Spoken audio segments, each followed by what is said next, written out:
Shalom, familia sefardí. Hoy quiero hablaros sobre uno de los episodios más fascinantes de la historia intelectual de la península ibérica, la llamada Escuela de Traductores de Toledo. Pero no quiero hablar de ella solamente como un fenómeno cultural cristiano o europeo, sino desde un enfoque que a menudo queda en segundo plano, la perspectiva sefardí, la de los judíos de Sefarat que hicieron posible ese puente de saber entre civilizaciones.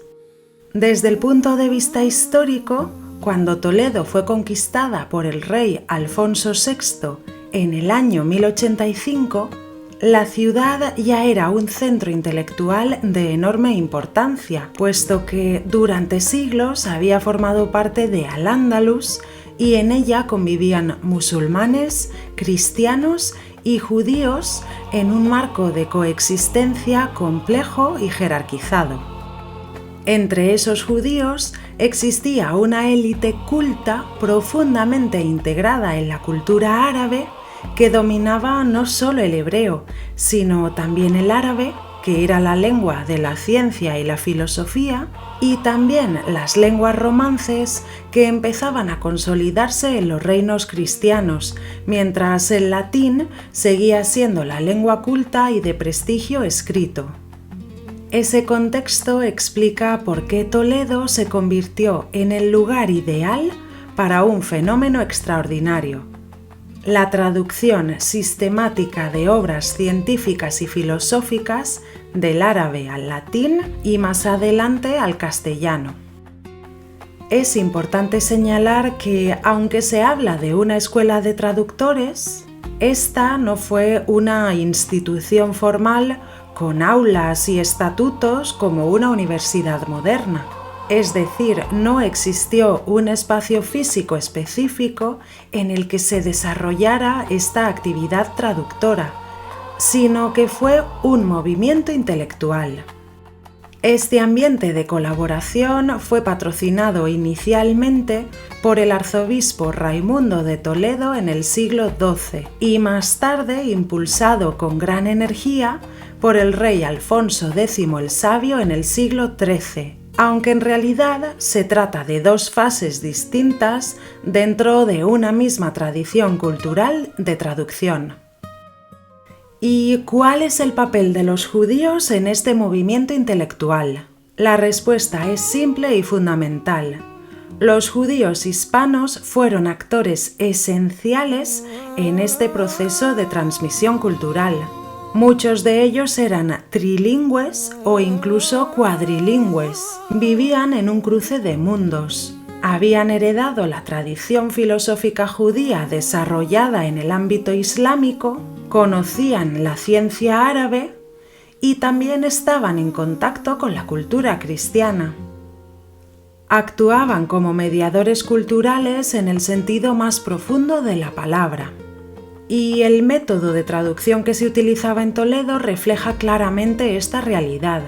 En muchos casos, un sabio judío leía el texto original en árabe y lo explicaba oralmente en lengua romance.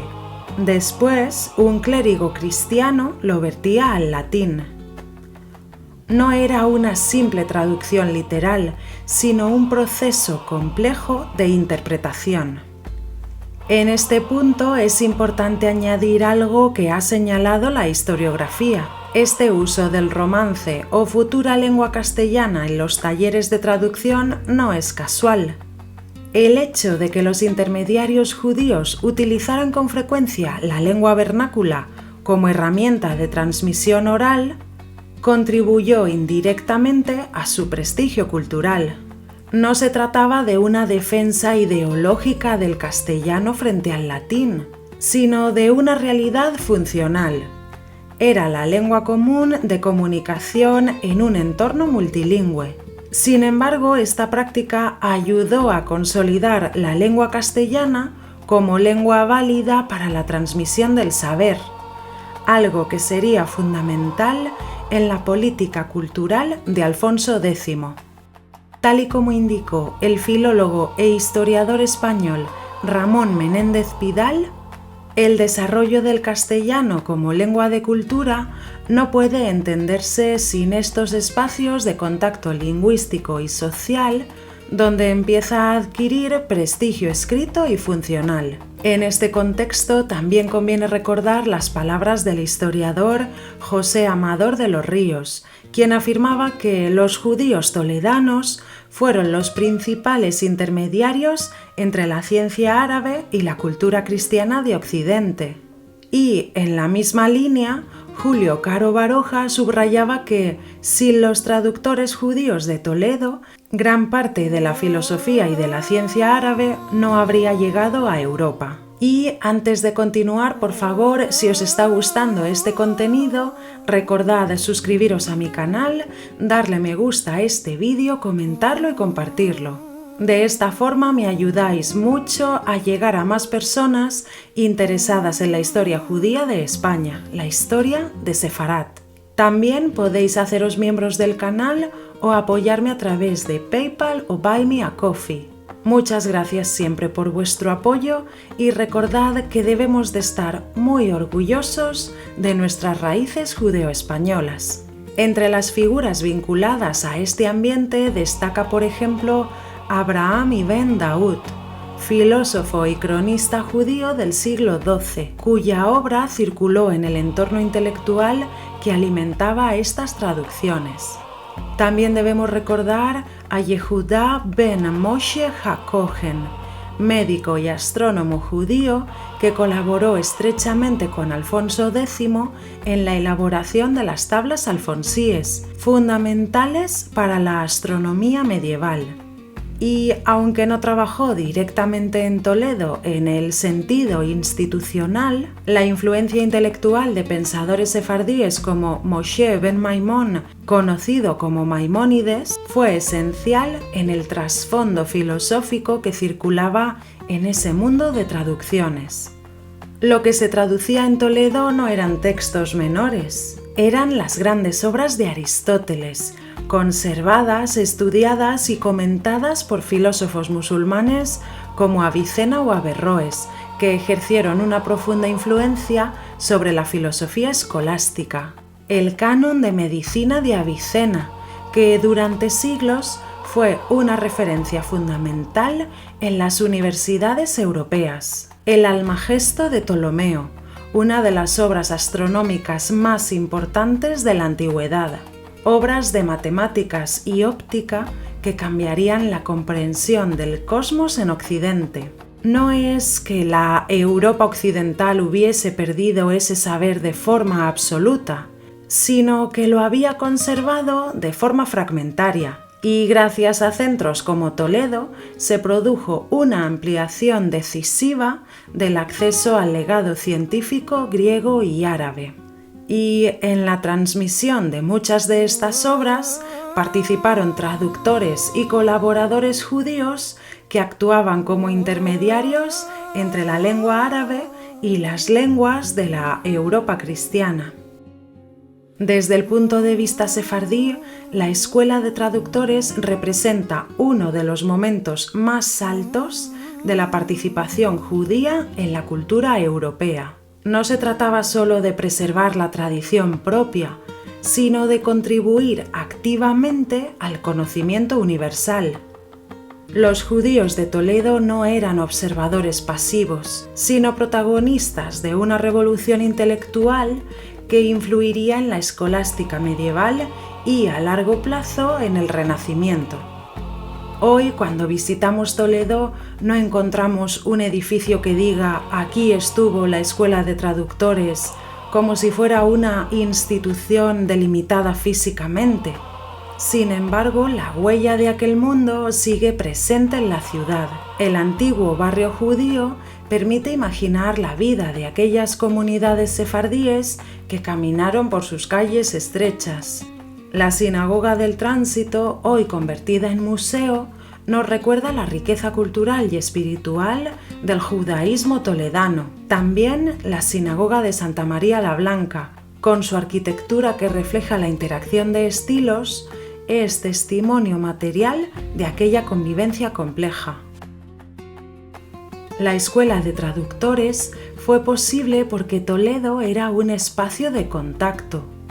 Y como ya os comenté en el vídeo de la semana pasada, no es necesario idealizar la historia porque la convivencia medieval no fue una utopía perfecta y obviamente estuvo marcada por tensiones. Pero durante un tiempo concreto, el interés por el conocimiento fue más fuerte que las barreras religiosas. Y en ese equilibrio frágil, los judíos sefardíes ocuparon una posición estratégica única. Paradójicamente, mucho tiempo después del esplendor intelectual de Toledo, los judíos serían expulsados de los reinos de Castilla y Aragón en 1492. La misma tierra que había sido puente de culturas se cerraba sobre sí misma. Sin embargo, el legado de aquellos traductores no desapareció. Viajó con los sefardíes expulsados por el Mediterráneo, se incorporó a la tradición europea y quedó inscrito en la historia de la ciencia y la filosofía occidental. Hablar de la Escuela de Traductores de Toledo desde una perspectiva sefardí no es solo reivindicar una participación histórica, es recordar que la identidad judía en Sefarad fue creadora, dinámica y profundamente comprometida con el saber. Fue una identidad capaz de dialogar, de traducir no solo palabras, sino ideas, y de tender puentes donde otros veían fronteras. Y quizás ese sea el mensaje más actual de aquella experiencia medieval, que el conocimiento florece cuando las culturas se encuentran y que en el corazón de esa historia los judíos de Toledo fueron protagonistas esenciales de uno de los grandes momentos de transmisión intelectual de la historia europea. Y hasta aquí llega el vídeo de hoy. ¿Ya conocíais la historia de la Escuela de Traductores de Toledo? ¿Os imaginabais que la presencia de la comunidad judía tuvo tanta relevancia? Decídmelo en los comentarios, por favor. Y ya sabéis que, como siempre, en la cajita de información de este vídeo os dejo el acceso a los libros en los que podéis contrastar la información que os comparto. Hoy me gustaría finalizar con un texto atribuido a uno de los prólogos alfonsíes del siglo XIII, presente en obras como La General Historia o La Historia de España, donde se expresa la idea de colaboración entre judíos, cristianos y musulmanes en el proceso de las traducciones. Muchas gracias por vuestro cariño y apoyo y nos vemos en el próximo vídeo. Mandó el rey facer este libro trasladar de arábigo en lenguaje castellano, porque los homes lo entendiesen mejor. Et ayudáronle en este trabajo maestros cristianos, et judíos, et moros.